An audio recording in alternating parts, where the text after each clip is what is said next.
Thermal expansion calorimetry हम लोग 2 chapter complete हो गए। अब बहुत ही इंपॉर्टेंट चैप्टर जिसका कि अगले चैप्टर से भी लिंक है वो है काइनेटिक थ्योरी ऑफ गैसेस। इसके बाद आएगा थर्मोडायनेमिक्स। थर्मोडायनेमिक्स और काइनेटिक थ्योरी ऑफ गैसेस ये दोनों इनकी जरूरत पड़ती रहती है। थर्मोडायनेमिक्स में काइनेटिक थ्योरी ऑफ गैसेस की जरूरत पड़ती रहती है, इसलिए चैप्टर बहुत ही इंपॉर्टेंट है। काइनेटिक थ्योरी ऑफ गैसेस को केटीजी भी बोलते हैं, KTG kinetic theory of gases. ठीक, ये दो नजरिए से देखा जाता है काइनेटिक थ्योरी ऑफ गैसेस। एक मैक्रोस्कोपिक पॉइंट ऑफ व्यू होता है, एक माइक्रोस्कोपिक पॉइंट ऑफ व्यू होता है। तो पहले हम लोग पढ़ेंगे माइक्रोस्कोपिक कॉन्सेप्ट क्या होता है इसका। Microscopic concept, microscopic concept, microscopic concept ये देखो। माइक्रोस्कोपिक पॉइंट ऑफ व्यू क्या होता है, माइक्रो क्या होता है। मैक्रो उसको बोलते हैं जो चीजें डायरेक्ट मेजर की जा सकती हैं, वो मैक्रो फिजिकल क्वांटिटीज कहलाएंगी। वो फिजिकल क्वांटिटीज जिनको डायरेक्ट मेजर कर सकते हो वो मैक्रो फिजिकल क्वांटिटीज कहलाएंगे। जिसमें जैसे हमारा है ये प्रेशर, प्रेशर को प्रेशर गेज लगाइए, खट से देख लीजिए। टेम्परेचर थर्मामीटर लगाइए, हाँ देखिए बाहर आ जाएगा, डायरेक्ट मेजर कर रहे हैं। ठीक, डेंसिटी हाइग्रोमीटर लगाइए, डेंसिटी मेजर कर लेते हैं, बैटरी डेंसिटी कितनी है। ठीक, मास लेना है, मास को पेन पर रखिए, खट से आप डायरेक्ट डिजिट आ जाती है, इतना इतने केजी है, ये इतने किलो। और भी कोई चीज होगी जिनको डायरेक्ट मेजर कर सकते हैं वो मैक्रोस्कोपिक फिजिकल क्वांटिटी कहलाती है। जिसमें हमको इस चैप्टर में जो है प्रेशर और टेम्परेचर का मेन रोल रहेगा। ठीक है, एक तो ये हो गया। इसके बाद माइक्रोस्कोपिक फिजिकल क्वांटिटी उनको बोलते हैं जिनको डायरेक्ट मेजर नहीं कर सकते हैं, जिनको डायरेक्ट मेजर नहीं कर सकते हैं। जैसे गैस की काइनेटिक एनर्जी है, गैस की VRMS है, गैस की रूट मीन स्क्वायर स्पीड हो गई, गैस की एवरेज स्पीड हो गई, गैस की मोस्ट प्रोबेबल स्पीड हो गई। ठीक है, गैस की इंटरनल एनर्जी हो गई। ये सारी चीजें जो है ये माइक्रोस्कोपिक पॉइंट ऑफ व्यू कहलाता है। इसको हम मेजर नहीं कर सकते, इनको हमें कैलकुलेट करना पड़ता है। जो फार्मूला होता है, जो चीजें होती है उनसे हम इसको कैलकुलेट करेंगे। ठीक, डायरेक्ट मेजर नहीं किया जा सकता। तो ये चीज वो चीज कहलाता है माइक्रोस्कोपिक पॉइंट ऑफ व्यू। तो काइनेटिक थ्योरी ऑफ गैसेस में अपना 2 पॉइंट ऑफ व्यू से है, एक माइक्रोस्कोपिक पॉइंट ऑफ व्यू जो कि हम देखने चल रहे हैं, दूसरा पार्ट आएगा माइक्रोस्कोपिक पॉइंट ऑफ व्यू जिसमें कि VRMS है, आपका एवरेज स्पीड है, मोस्ट प्रोबेबल स्पीड है, डिग्री ऑफ फ्रीडम है, उसके इंटरनल एनर्जी है, चेन इंटरनल एनर्जी है, वगैरह वगैरह चीजें जो है वो किस पार्ट में आएगी, माइक्रोस्कोपिक पॉइंट ऑफ व्यू में आएगी। तो हम लोग माइक्रोस्कोपिक पॉइंट ऑफ व्यू से देखते हैं गैस की कुछ हाइपोथेसिस हैं। ठीक है, जो कि कुछ इसमें बता देते हैं, कुछ आपको वहां पर बताएंगे माइक्रोस्कोपिक पॉइंट ऑफ व्यू। जैसे गैस का कोई शेप और साइज नहीं होता, इसको जिस कंटेनर में रखेंगे उसी कंटेनर का ये शेप और साइज ले लेगा। गैस का कोई शेप और साइज नहीं होता, जिस कंटेनर में जिस वेसल में रखेंगे उसी का शेप और साइज ले लेगा। यहाँ पे इसको लिख सकते हैं it has no shape and size, shape and size, it has no shape and size, it can contain in a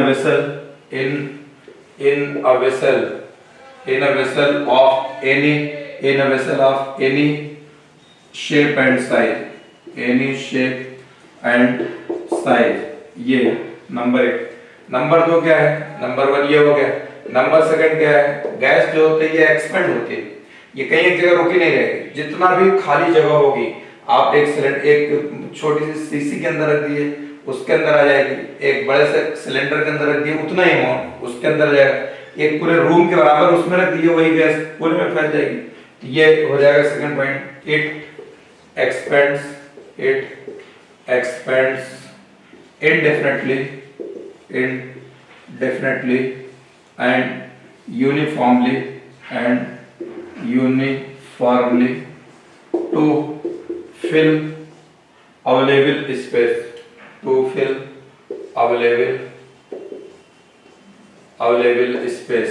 available space को फिल करने के लिए पूरा वो हो गया। ठीक, ये हो जाएगा। ये हो जाएगा। दूसरी चीज जो है गैस के मॉलिक्यूल्स जो होते हैं, molecules of gas exert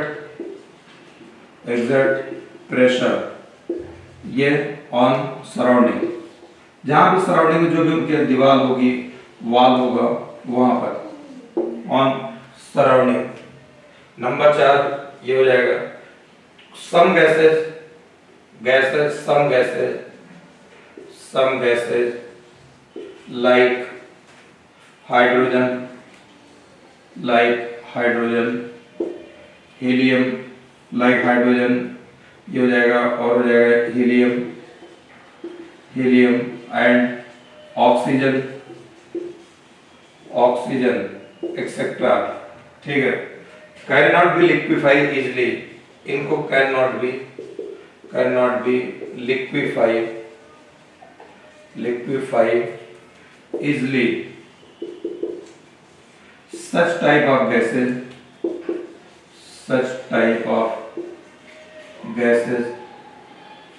are called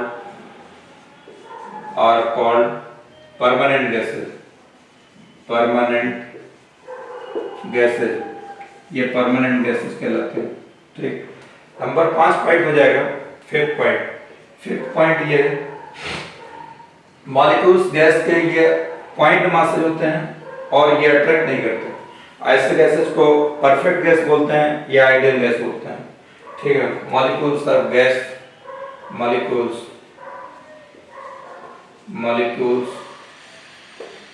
of gases are point and do not attract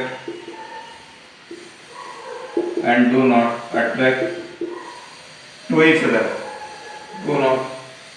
do not attract to each other। ठीक है, such type of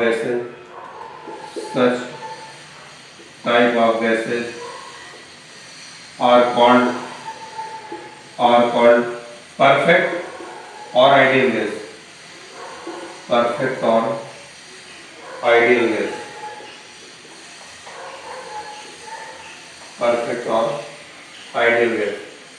ठीक, ये होता है परफेक्ट या आइडियल गैसेस कहलाते हैं। ये गैस की कुछ हाइपोथेसिस हैं, बाकी और हाइपोथेसिस भी आपको आगे बताएंगे। वहाँ पर जो माइक्रोस्कोपिक पॉइंट ऑफ हम लोग देखेंगे, तो वहाँ पर हम लोग देखेंगे।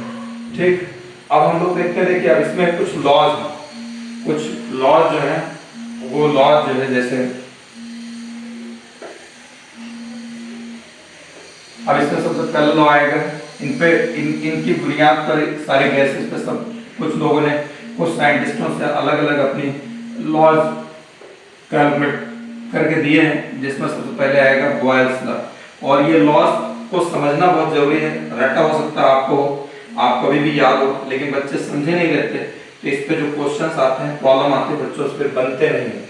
इसलिए आपको इसको ऐसा समझना, रटना नहीं है, ताकि इस पे बेस प्रॉब्लम आएंगे, मेनली ग्राफ में जरूरत पड़ती है, वहां पर जो पड़ेगी। तो जैसे इसमें आ जाएगा बॉयल्स लॉ।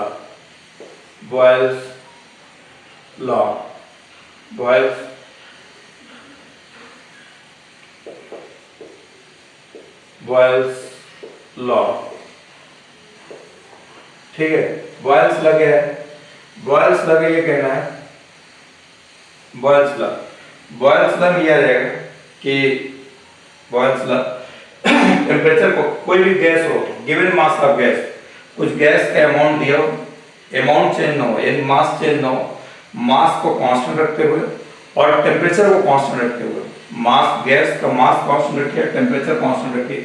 अगर टेम्परेचर मास कांस्टेंट है गैस का और टेम्परेचर कांस्टेंट है, तो प्रेशर जो होता है ये always inversely proportional to volume of the gas होता है। अच्छा, गैस का अपना कोई वॉल्यूम नहीं होता, गैस जिस कंटेनर में रखा जाएगा उसी कंटेनर का वॉल्यूम ले लेगा, गैस का अपना कोई वॉल्यूम नहीं होगा।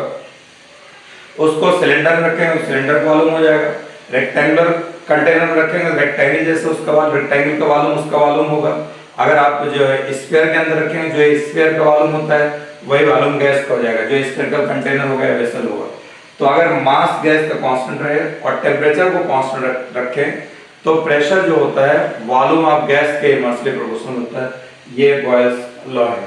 ठीक है, बॉयल्स लॉ ये कहना है, for given mass of a gas, यहाँ लिख देते हैं, for given mass of a gas, for given mass of a gas at constant temperature, at constant temperature, at constant temperature, ठीक, pressure of gas, pressure of gas is inversely proportional, inversely proportional to its volume, inversely proportional to its volume for given mass of gas at constant temperature, at दो चीज constant हो गए, मास constant हो गया और temperature constant हो गया। Pressure of gas is inversely proportional to its volume. P proportional क्या आ जाएगा, 1/V के बराबर हो जाएगा। क्या क्या कांस्टेंट रहेगा, मास कांस्टेंट रहेगा और टेम्परेचर कांस्टेंट रहेगा, मास कांस्टेंट और टेम्परेचर कांस्टेंट, ठीक।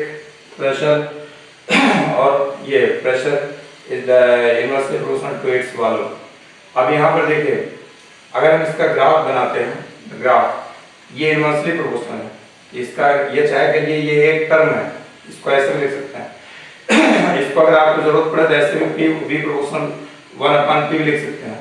प्रेशर और वॉल्यूम के बीच में अगर हम ग्राफ प्लॉट करेंगे, प्रेशर इधर ले लेंगे, वॉल्यूम इस साइड ले लेंगे, तो इसका ग्राफ अगर प्लॉट करेंगे तो ये ऐसे आ जाएगा, रेक्टेंगुलर हाइपरबोला, क्योंकि P और V इनवर्सली प्रोपोर्शनल है। टेम्परेचर कांस्टेंट है, यहाँ पर P और अगर T के बीच में ग्राफ प्लॉट करेंगे, P और T के बीच में यहाँ पर ग्राफ प्लॉट करते हैं, P और T के बीच में, अच्छा ये P प्रोपोर्शनल 1/V है, इसको हम लिख सकते हैं PV, ये इक्वल टू क्या हो जाएगा, कांस्टेंट लिखा जा सकता है इसको, V इधर ले प्रोपोर्शनल साइन हटाएंगे, कांस्टेंट आएगा C, P equal to C/V, तो PV इक्वल टू क्या हो जाएगा, C आ जाएगा। अब P और T के बीच में ग्राफ प्लॉट कर रहा है, टेम्परेचर कांस्टेंट है, टेम्परेचर कांस्टेंट रहेगा, प्रेशर वेरी करता रहेगा, इसमें वॉल्यूम नहीं दिखेगा, वॉल्यूम हिडन है। V और T के बीच में ग्राफ ले लेते हैं, V इधर और T इस तरफ ले लेते हैं, इसमें भी टेम्परेचर कांस्टेंट है, इसमें वॉल्यूम दिखेगा, ठीक है, लेकिन क्या कहते हैं प्रेशर, ये प्रेशर नहीं दिखेगा।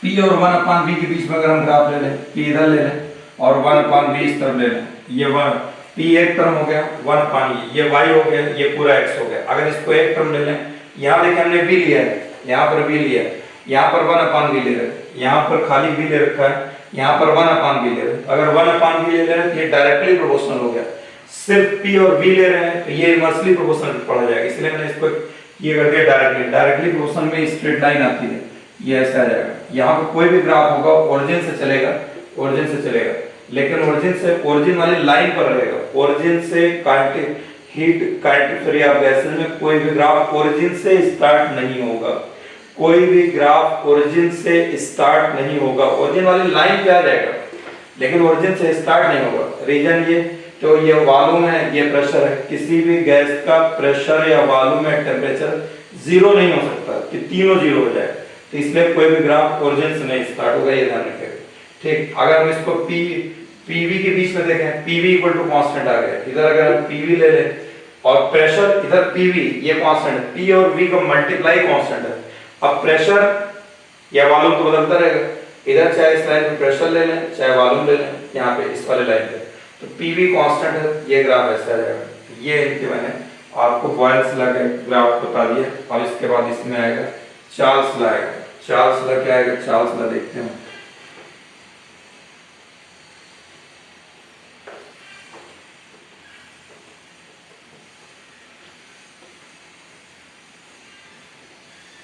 चार्ल्स लॉ,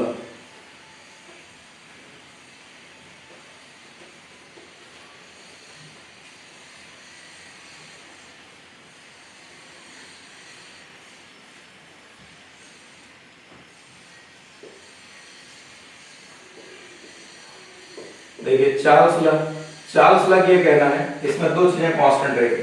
अभी हमने टेम्परेचर कांस्टेंट किया, टेम्परेचर कांस्टेंट किया, अब हमको क्या कांस्टेंट करना होगा, देखिए प्रेशर, वॉल्यूम, टेम्परेचर, मेन ये तीन वेरिएबल हैं इसके अंदर। मेन और भी हो सकती हैं, मास भी हो सकता है, डेंसिटी भी हो सकता है, ठीक है, लेकिन प्रेशर, वॉल्यूम एंड टेम्परेचर ये तीन वेरिएबल हैं। तो अभी हमने टेम्परेचर कांस्टेंट किया, इस वाले में प्रेशर को कांस्टेंट करते हैं। प्रेशर को कांस्टेंट कर देंगे तो बचे क्या, वॉल्यूम और टेम्परेचर बचेगा, तो वॉल्यूम और टेम्परेचर में रिलेशन निकल जाएगा।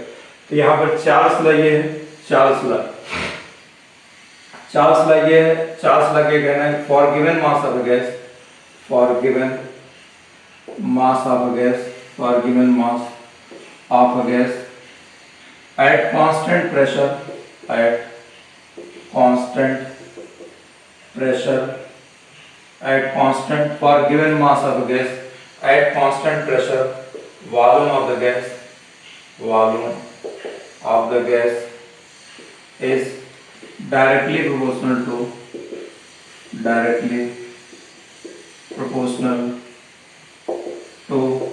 Temperature of the gas. Temperature ये टीएमपी कहीं लिख देते हैं तो आप इसको टेम्परेचर समझ जाइएगा। टेम्परेचर ऑफ द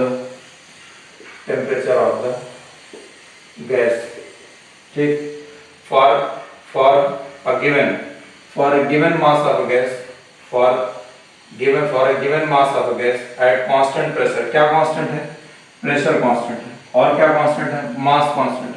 तब ये दो चीज कांस्टेंट हो जाएगी, वॉल्यूम डायरेक्टली प्रोपोर्शनल क्या जाएगा? टेम्परेचर पे। क्या क्या कांस्टेंट रहेगा? मास कांस्टेंट रहेगा और प्रेशर कांस्टेंट रहेगा। ये दो चीजें कांस्टेंट रहेगी। Volume directly proportional to temperature आ जाएगा। Volume directly proportional to temperature, दो चीज कांस्टेंट रहेगा, ठीक। अब इनका अगर ग्राफ बनाएंगे, ये चीज देखिए डायरेक्टली प्रोपोर्शनल है। जब भी डायरेक्टली प्रोपोर्शनल का ग्राफ बनाइएगा तो v इधर t इस तरफ, ये एक स्ट्रेट लाइन है। स्ट्रेट लाइन ओरिजिन से पास होती है, लेकिन हमने आपको अभी बताया कि ओरिजिन से कोई भी ग्राफ इसमें स्टार्ट नहीं होगा। ओरिजिन से पास होगा, लाइन ऐसे आएगी, ये लाइन ऐसे रहेगी, बैक बढ़ाओगे तो ओरिजिन पर जाएगा। डायरेक्टली प्रोपोर्शनल का ग्राफ हमेशा एक स्ट्रेट लाइन होता है, ठीक है। तब इसको, लेकिन यहाँ ओरिजिन से नहीं स्टार्ट होता क्योंकि किसी भी गैस का वॉल्यूम और टेम्परेचर जीरो नहीं होता, ठीक। पीवी डायग्राम, पीवी डायग्राम को इंडिकेटर डायग्राम भी बोलते हैं। कहीं भी बोलेगा अगर पीवी डायग्राम, इंडिकेटर डायग्राम भी इसको बोला जाता है। इंडिकेटर डायग्राम पीवी डायग्राम में इसमें बोलेगा, देखिए इसमें क्या करा, क्या कांस्टेंट है? प्रेशर कांस्टेंट है। प्रेशर कांस्टेंट, वॉल्यूम और टेम्परेचर वेरी करेगा। इस पे वॉल्यूम दिखेगा, प्रेशर कांस्टेंट रहेगा, लेकिन प्रेशर वॉल्यूम दिखेगा और इसमें टेम्परेचर नहीं दिखेगा, और टेम्परेचर इसमें नहीं है। प्रेशर आपका ये ऐसे आ जाएगा, प्रेशर कांस्टेंट है, वॉल्यूम बदल रहा है। फिर उसके बाद जो है यहाँ पर इसका पीवी ग्राफ के बाद जो है वीटी ग्राफ तो हो गया। फिर उसके बाद पीटी ग्राफ, पी और टी के बीच में अगर ग्राफ प्लॉट करते हैं तो प्रेशर कांस्टेंट है, आपके जब टेम्परेचर दिखेगा इसमें, वॉल्यूम हिडन रहेगा, तो इसका ग्राफ ये ऐसे आ जाएगा, ठीक। ये चार्ल्स लॉ है। चार्ल्स लॉ के बाद जो है गैलो-सैक्स लॉ, और उसके बाद जो है नेक्स्ट आएगा गैलो-सैक्स लॉ।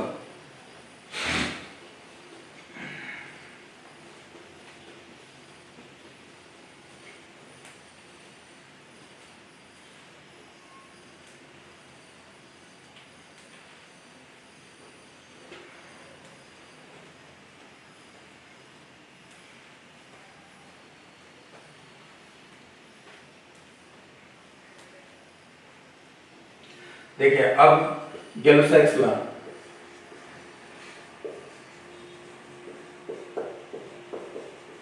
गैलो-सैक्स लॉ ये है।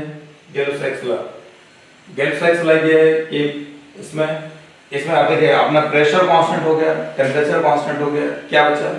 पीवीटी में वॉल्यूम बचा, volume.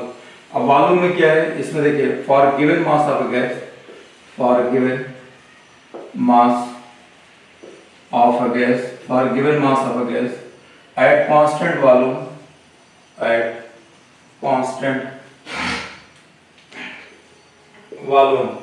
at constant for given mass of a gas,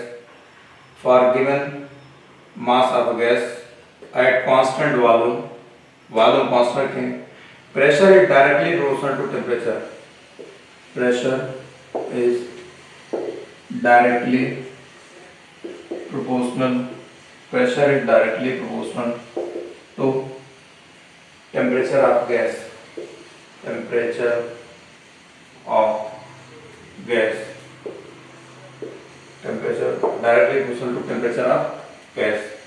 ठीक। अब इसमें pressure directly proportional to temperature of gas. क्या कांस्टेंट है?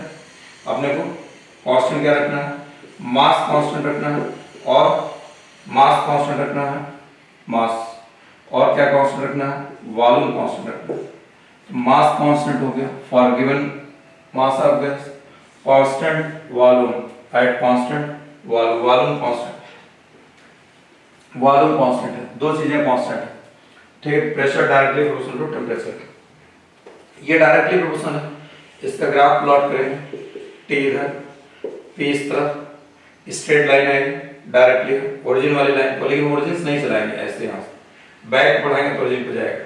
फिर इसके बाद जो है यहाँ पर पी और वी यानी इंडिकेटर डायग्राम इसका बनाएंगे। वॉल्यूम कांस्टेंट है, ये ऐसे आ जाएगा वॉल्यूम कांस्टेंट, इसमें प्रेशर दिखेगा, टेम्परेचर नहीं दिखेगा। फिर पीटी ग्राफ बनाएंगे, पी इधर, टी पीटी तो हो गया, वीटी ग्राफ बनाएंगे, वी इधर, टी इस तरफ। तो इसमें क्या कांस्टेंट है, वॉल्यूम कांस्टेंट है, वॉल्यूम को इधर लेंगे, ये ऐसा है। तो ये आ गया, तो ये गैलो-सैक्स लॉ कहलाता है, ठीक। अब उसके बाद गैलो-सैक्स लॉ के बाद जो है कुछ लॉ और हैं, ठीक है, आपको भी बता देते हैं, देख जिसके जरूरत बीच बीच में पढ़ते रहेंगे। तो देखिए अब इसके बाद एक लॉ है Avogadro law, Avogadro law.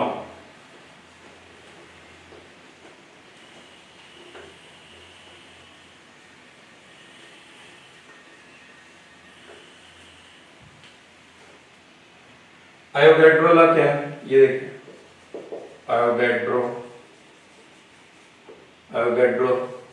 Law, Avogadro law ये कहना है गिवन प्रेशर और टेम्परेचर पर at same temperature and pressure equal volume of all gases, pressure temperature हर गैस का बराबर हो और equal volume of all gases contains equal number of molecules, contains equal number of moles, या कह लिए equal number of molecules at given temperature and pressure, चाहे same लिखिए चाहे गिवन लिखिए, एट चाहे सेम टेम्परेचर एंड प्रेशर या चाहे given temperature and pressure, at given temperature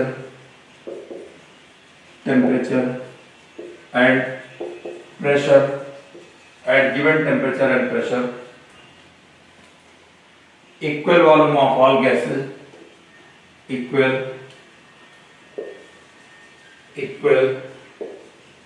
volume of all gases contains equal number of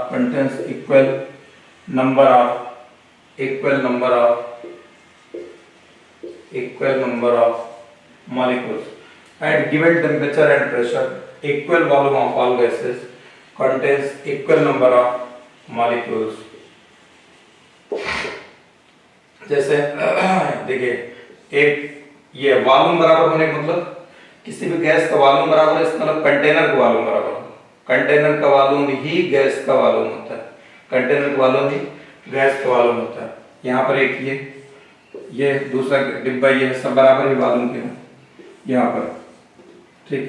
यहाँ पर एक गैस, ये मान लेते हैं कोई भी गैस है, ये X, ये Y, ये Z, सबके वॉल्यूम बराबर है, इसका प्रेशर टेम्परेचर, इसका प्रेशर टेम्परेचर, इसका प्रेशर टेम्परेचर ये बराबर है।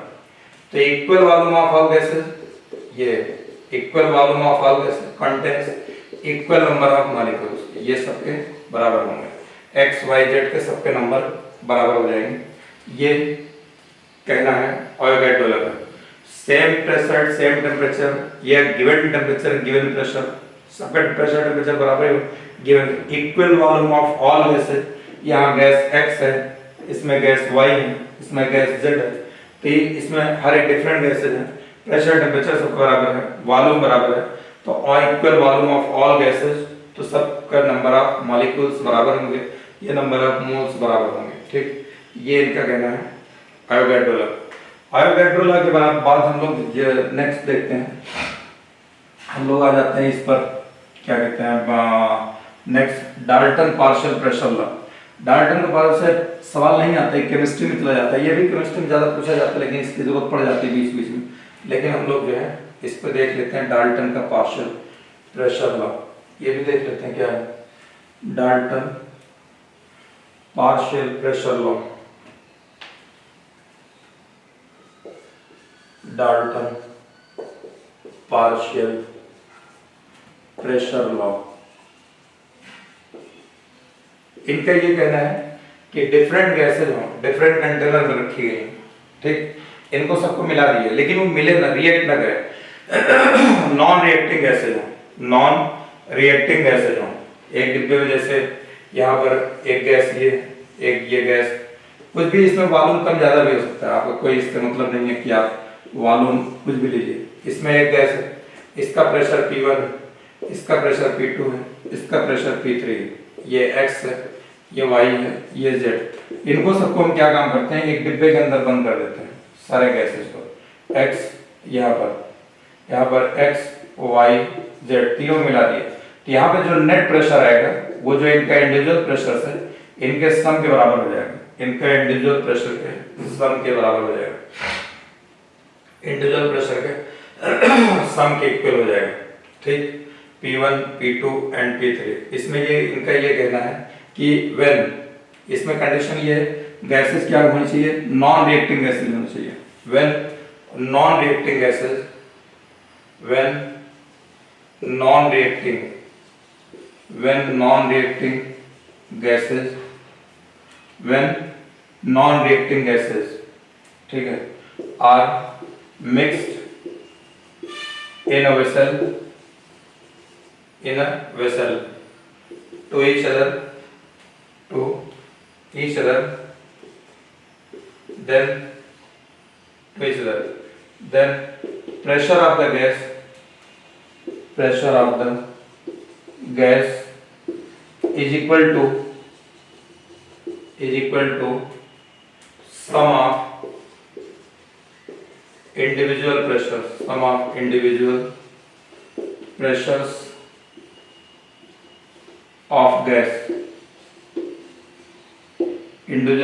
of gas, ठीक। when non-reacting gases are mixed in a vessel to each other, then pressure of gas is equal to sum of individual pressures of gas, यानी P equal to हो जाएगा P1 plus P2 plus P3, ये आ जाएगा। उसमें जो pressure आएगा इनके सबके प्रेशर को कंबाइन कर देंगे। अच्छा, अब इसके बाद जो है यहाँ पर नेक्स्ट जो है यहाँ पर डाल्टन पार्शियल प्रेशर लॉ, ये हो गया। डाल्टन के पार्शियल प्रेशर लॉ के बाद जो है यहाँ पर जो है एक लॉ है ग्राहम्स का डिफ्यूजन लॉ, डिफ्यूजन है, सब केमिस्ट्री में ज़्यादा जरूरत पड़ती है, हमको यहाँ जरूरत नहीं है, बता रहे हैं, आपको बताते हुए चले चलते हैं। कहीं पर आए गए हैं डाल्टन का पार्शियल प्रेशर लॉ,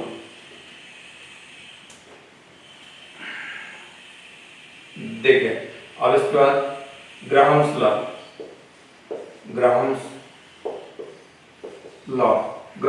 ये कहना है, ग्राहम्स लॉ ये कहना है कि इसमें rate of diffusion of gases, rate of diffusion of gases is inverse, rate of diffusion of gases is inversely proportional to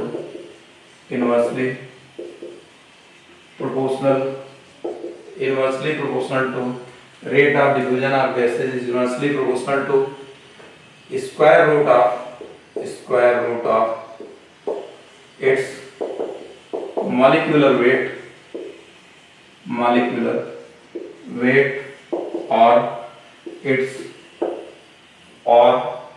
its rate of diffusion of gases is inversely proportional to square root of its molecular weight और its density, square root के दोनों के, यानी r directly proportional हो जाएगा under root m, या directly ये r inversely proportional to square root of m या square root of d, density आ जाएगा। इसका VRMS से भी एक रिलेशन है, वो हम आपको आगे बताएंगे। इसका जो है VRMS से एक रिलेशन है, वो आगे हम आपको बताएंगे। अब इसके बाद जो है इसमें कुछ चीजें और हैं जो है आगे अभी आपको जो है, अब हम लोग इसको देखते हैं आगे। इसमें आइडियल गैस इक्वेशन हम लोग और आगे देखते हैं। आइडियल गैस इक्वेशन ये तुमने खाली आपको बता दिए, ये लॉज बता दिए, अब इनकी जरूरत पड़ेगी हमको, आगे जरूरत पड़ेगी। आइडियल गैस इक्वेशन पे हम चलते हैं। आइडियल गैस इक्वेशन कैसे निकालेंगे, आइडियल गैस इक्वेशन कंडीशन क्या है? आइडियल गैस इक्वेशन देखिए, ideal gas equation ideal gas equation.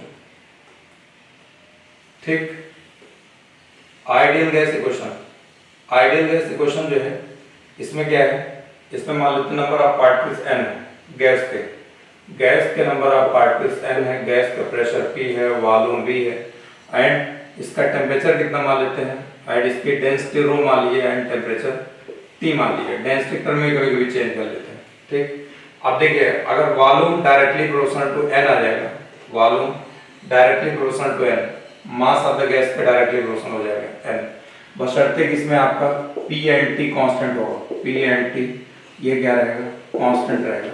ठीक, चाहे भी आप डेंसिटी यहाँ हटा दीजिए। ठीक, डेंसिटी बाद में उसके टर्म में ला लेते हैं, मेन वेरिएबल तो अपना PVT है। वॉल्यूम डायरेक्टली प्रोपोर्शनल हो जाएगा टेम्परेचर के, तो प्रेशर कांस्टेंट रहेगा और नंबर ऑफ मास कांस्टेंट रहेगा, यानी नंबर ऑफ पार्टिकल्स, ये नंबर ऑफ पार्टिकल्स है। वॉल्यूम डायरेक्टली प्रोपोर्शनल होगा 1/P, या इनवर्सली प्रोपोर्शनल होगा प्रेशर के। यहाँ पर टेम्परेचर कांस्टेंट रहेगा और नंबर ऑफ ये कांस्टेंट रहेगा, ये इतना। अब अगर इनको हम मिला देते हैं तो ये सारा कुछ प्रोपोर्शनल आ जाएगा, N/T/P ये इतना आ जाएगा, V प्रोपोर्शनल N/T/P।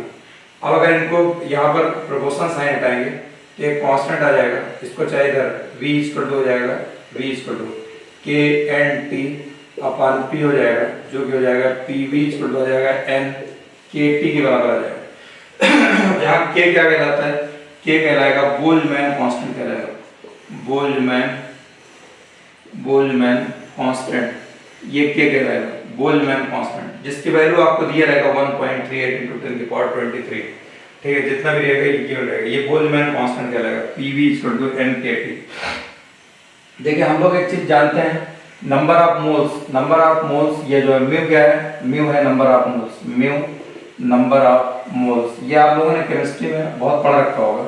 तो म्यू इक्वल टू होता है मास of the gas upon molecular wait, यह इक्वल टू होता है N/Na के बराबर होता है, N/Na। एवोगैड्रो नंबर जो होता है, एवोगैड्रो नंबर किसी भी कोई भी सब्सटेंस हो, कोई भी गैस हो, उसके एक मोल में 6.023 × 10⁻23 ये इतना, और उसमें नंबर ऑफ पार्टिकल्स होते हैं, मोल्स होते हैं, एक मोल में इतने मॉलिक्यूल्स होते हैं। ये आ जाएगा म्यू बराबर L small m upon capital M, mass of the gas upon molecular weight, या number of particles upon Avogadro number, ये होता है म्यू निकल के आता है। और एक चीज होता है, ये गैस कांस्टेंट कहलाता है, आइडियल ये यूनिवर्सल गैस कांस्टेंट, ये होता है Na/K। Na क्या है, एवोगैड्रो नंबर, Na यहाँ पर Na जो हो जाएगा Na एवोगैड्रो नंबर कहलाएगा, एवोगैड्रो नंबर ये हो जाएगा, ये Na हो जाएगा। K बोल्ट्जमैन कांस्टेंट मैंने लिखे दिया, म्यू नंबर ऑफ मोल्स लिखे दिया, N नंबर ऑफ पार्टिकल्स वहां लिखे चुके हैं। R जो हो जाएगा ये यूनिवर्सल गैस कांस्टेंट कहलाता है, यूनिवर्सल गैस कांस्टेंट कहलाएगा, जो कि हम आपको पहले भी बता चुके हैं। इसकी वैल्यू होती है 8.31 जूल पर केल्विन पर मोल के बराबर होती है। यह अप्रोक्सीमेटली जो जाएगा 2 कैलोरी पर सेल्सियस डिग्री पर मोल के बराबर हो जाएगा। ठीक, ये होता है R की वैल्यू होती है। अब यहाँ देखें हम K को एलिमिनेट करते हैं, यहाँ पर K जो है, पहले N को एलिमिनेट करिए, ये म्यू बराबर Na, म्यू इक्वल टू कितना है यहाँ पर N/Na, N इक्वल टू कितना हो जाएगा, म्यू इंटू Na के बराबर ही आ जाएगा, म्यू इंटू Na के बराबर हो जाएगा। PV इक्वल टू हो जाएगा PV इक्वल टू NKT, भी हमने आपको बताया, PV इक्वल टू हो जाएगा N के प्लस रखिए mu into Na into K into T, ये आ जाएगा। अब यहाँ पर Na into K, Na into K R हो जाएगा, PV इक्वल हो जाएगा म्यू RT के बराबर आ जाएगा, PV इक्वल टू आ जाएगा म्यू RT, PV बराबर कितना आ जाएगा, म्यू RT के बराबर आ जाएगा। ये आइडियल गैस इक्वेशन है। आइडियल गैस इक्वेशन कितना हो जाएगा, PV equal to mu RT, ये आइडियल गैस इक्वेशन कहलाएगा, यही आइडियल गैस इक्वेशन है। PV इक्वल टू कहीं कहीं nRT लिखा जाएगा, कहीं कहीं आपको ऐसे भी लिखा जाएगा PV equal to nRT। n भी नंबर ऑफ मोल्स है और म्यू भी नंबर ऑफ मोल्स है, दोनों एक ही चीज है, यानी यहाँ स्मॉल म्यू की जगह आप स्मॉल n भी लिख सकते हैं। तो ये आ गया। ठीक है, इसकी जो कंडीशन होती है आइडियल गैस की, इसकी कंडीशन जो होती है, ये जो कंडीशन होता है, ये कंडीशन बहुत इंपॉर्टेंट कंडीशन है। लो प्रेशर इसलिए थोड़ा इसको बड़ा लिख रहा हूँ, low pressure and high temperature, high temperature होता है इसका, low pressure and high temperature. Ideal gas जो फॉलो करती है इसके लिए क्या होगा, ये लो प्रेशर और high temperature, low pressure and high temperature पर ये गैस जो होती है ये चलती रहती है। इसके लिए कंडीशन, अगर हाई प्रेशर हो जाएगा, लो टेम्परेचर हो जाएगा तो ये कंडीशन फुलफिल नहीं होगी। तो अभी मैंने आपको बताया आइडियल गैस इक्वेशन जो होता है, आइडियल गैस इक्वेशन जो हो जाएगा PV इक्वल टू कितना हो जाएगा, PV equal to nRT, PV equal to कितना हो जाएगा म्यू RT, इसके बराबर आएगा। Ideal gas equation, P pressure है, V volume, mu number of moles, ठीक है, mu number of moles, R gas constant, T क्या है टेम्परेचर। तो PV equal to mu RT, ये हमारा आइडियल गैस इक्वेशन है। इन सब चीजों से कोई मतलब नहीं है, आपको ये रटना होगा और ये सब भी बीच बीच में पता होना चाहिए। R equal to NA into K, ये भी डायरेक्ट पूछा जा सकता है आपसे, इसमें क्या रिलेशन होता है। Mu equal to mass upon molecular weight, ये number of particles upon Avogadro number, ये भी होता है म्यू, यानी मोल निकालना हो, नंबर ऑफ मोल्स, ये क्या हो जाएगा, चाहे मोल बोलो या ग्राम मोल बोलो एक ही चीज होती है, चाहे मोल बोलो या ग्राम मोल बोलो एक ही चीज होती है। ये मैंने आपको आइडियल गैस इक्वेशन बता दिया है आपको, ठीक है। अब अगली क्लास में हम लोग आइडियल गैस इक्वेशन के इसके एप्लीकेशन के बारे में डिस्कस करेंगे, ठीक। ये इतना हो गया आज क्लास में, बस इतना है।